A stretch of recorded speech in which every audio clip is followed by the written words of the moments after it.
ഇരുട്ടിൽ സൂചി തിരയുന്നത് പോലെയായിരുന്നു ക്ലോഡ് ലെബലിന് ഈ കേസ് അനുഭവപ്പെട്ടത്. ഫ്രാൻസിലെ മുഴുവൻ ഹോട്ടലുകളും വിമാനത്താവളങ്ങളും ലെബൻ നിരീക്ഷണത്തിലാക്കി. സംശയമുള്ള വിദേശികളുടെ ഒരു വലിയ ലിസ്റ്റ് തയ്യാറാക്കി. ലോകമെമ്പാടുമുള്ള പോലീസ് സേനയുടെ സഹായം തേടി. ലെബന്റെ ബുദ്ധിപരമായ നീക്കങ്ങൾ പതിയെ പതിയെ ഫലം കണ്ടു തുടങ്ങി.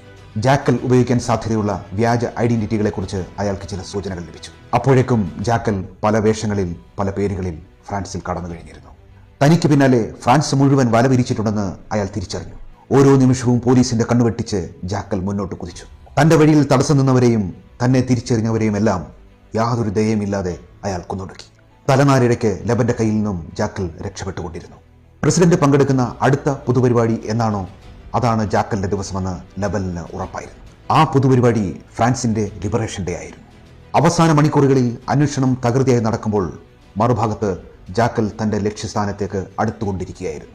പരേഡ് നടക്കുന്ന കെട്ടിടത്തിന്റെ അഭിമുഖമായുള്ള ഒരു കെട്ടിടത്തിൽ അയാൾ തമ്പടിച്ചു. ജനലിനരികിൽ തന്റെ സ്നൈപ്പർ റൈഫിൾ ഘടിപ്പിച്ച് പ്രസിഡന്റിന്റെ വരവിനായി അയാൾ കാത്തിരുന്നു.